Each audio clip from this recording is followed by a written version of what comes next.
نحمدہ و نصلی علی رسولہ الکریم اما بعد فاعوذ باللہ من الشیطان الرجیم بسم اللہ الرحمن الرحیم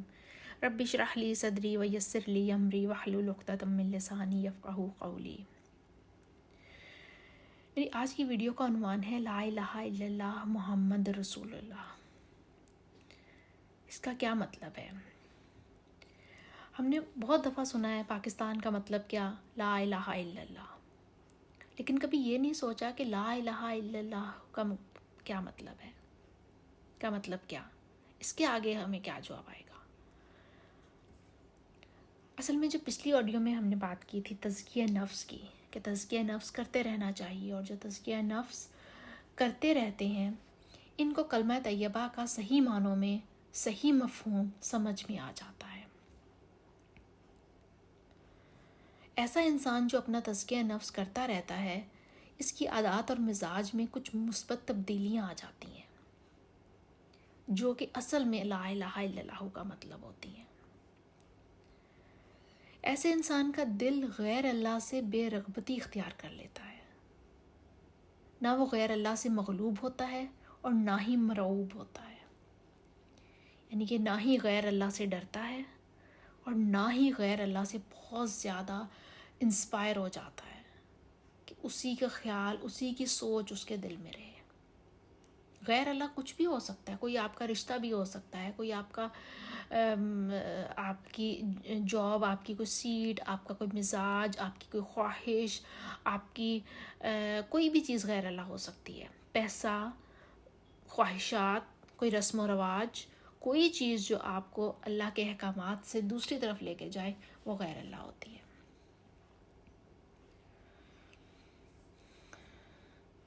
اور نہ ہی غیر اللہ سے خوف کھاتا ہے، کبھی اس کو خوف نہیں ہوتا غیر اللہ کا،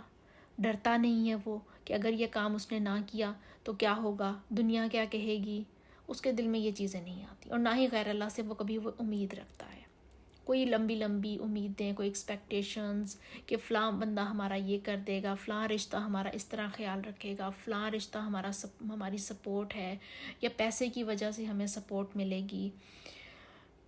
وہ کسی سے بھی کوئی امید نہیں رکھتا اللہ کے علاوہ۔ جیسے کہ علامہ اقبال کا شعر ہے نا کہ بتوں سے تجھ کو امیدیں اور خدا سے نا امیدی، مجھے بتا تو صحیح اور کافری کیا ہے۔ تو یہ بت ہی ہیں ہمارے ارد گرد سارے پڑے ہوئے، کوئی پیسے کی شکل میں، کوئی خواہشات کی شکل میں، کوئی ہماری جو ہم اپنے سپورٹ بنا لیتے ہیں کہ فلاں ہمارا دوست ہمارا یہ کام کرے گا، ہمارا، یہ سب غیر اللہ ہے۔ اور ایسا شخص جو اپنا تزکیہ نفس کرتا رہتا ہے وہ غیر اللہ سے کسی قسم کی کوئی جھجک نہیں رکھتا، اسے کوئی ہیزیٹیشن نہیں ہوتی، اس کو پتہ ہوتا ہے کہ ٹھیک بات کیا ہے، اس کا اللہ کیا چاہتا ہے، بس جو اس کا اللہ چاہتا ہے وہ سمجھتا ہے کہ اس میں خیر ہی خیر ہے، پھر وہ غیر اللہ کی پرواہ نہیں کرتا کہ غیر اللہ اسے کیا کرے گا۔ فار ایگزامپل، آپ کو اگر اپنے آپ کو، اگر آپ خاتون ہیں اور اپنے آپ کو اپنا سطر ڈھانپ کے پردے کے احکامات ہیں ان کی پابندی کر کے آپ کو باہر نکلنا ہے، تو آپ کو یہ نہیں خوف ہوگا، نہیں جھجک ہوگی کہ ہائے دنیا کیا کہے گی، دنیا ہمیں کہیں بیکورڈ نہ کہتے، کیونکہ آپ کو پتہ ہے کہ آپ کو جس کو خوش کرنا ہے وہ آپ خوش ہو جائے گا، اللہ کو خوش کرنا ہے وہ خوش ہو جائے گا۔ جب ہم دنیا کو خوش کرنے بیٹھ جاتے ہیں تو اس کا مطلب ہے ہم نے غیر اللہ کو خوش کرنا شروع کر دیا۔ اور ایسا شخص غیر اللہ سے کسی قسم کی غرض یا رغبت بھی نہیں رکھتا،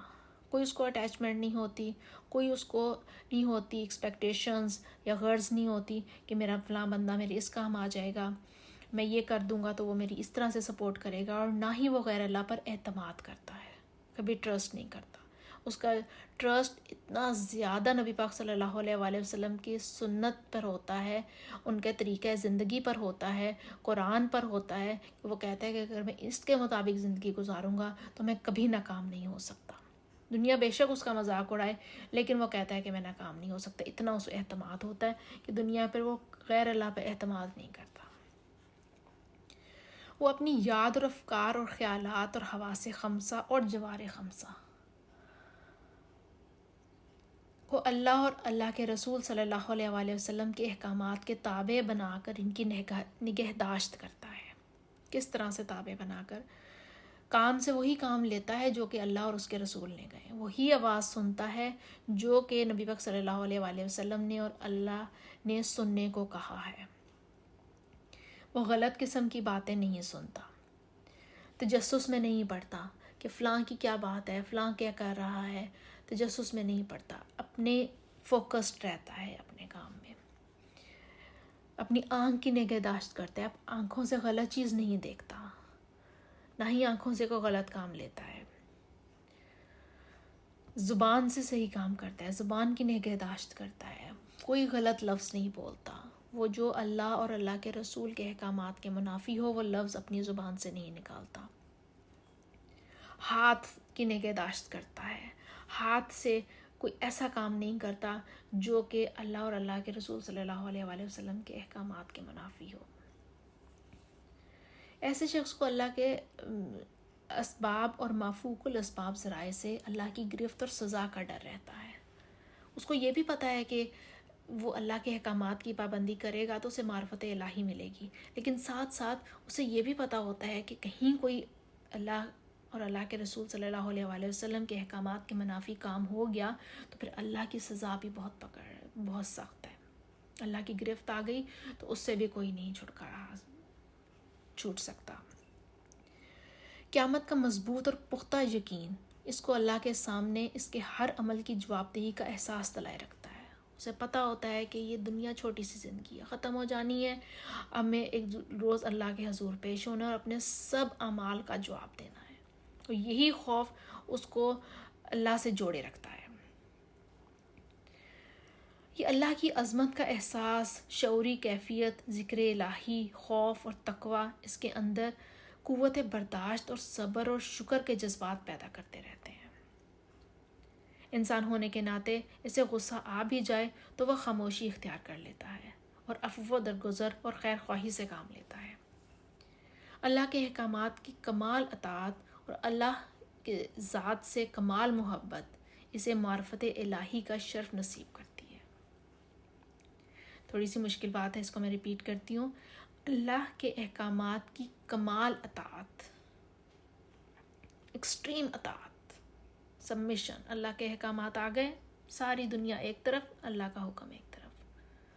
اور دوسرے نمبر پر اللہ کی ذات سے کمال محبت، بہت محبت، اللہ کے ہر کام سے پیار، اللہ کے ہر حکم سے پیار، اسے معرفت الہی کا شرف نصیب کر دیتی ہے، یعنی کہ اللہ کے احکامات کی کمال اطاعت اور اللہ کی ذات سے کمال محبت اسے معرفت الہی کا شرف نصیب کر دیتی ہے۔ وہ ہر وقت، ہر مقام، ہر حال، ہر فعل، ہر عمل اور ہر معاملے میں اللہ کے احکامات کی کمال اطاعت اور رسول اللہ صلی اللہ علیہ وآلہ وسلم کے احکامات اور سنت کی کمال اتباع کو سب سے زیادہ اہمیت دیتا ہے اور اولیت دیتا ہے۔ ایسے انسان کی عبادت صحیح معنوں میں اس کے ایمان کو تقویت بخشتی ہے اور اس کیفیت میں اسے لا الہ الا اللہ محمد رسول اللہ کا اصل مفہوم سمجھ میں آ جاتا ہے۔ وہ جان لیتا ہے کہ عبادت کا مطلب ہے کہ اللہ کی ذات سے کمال محبت، اللہ کی ذات سے کمال بندگی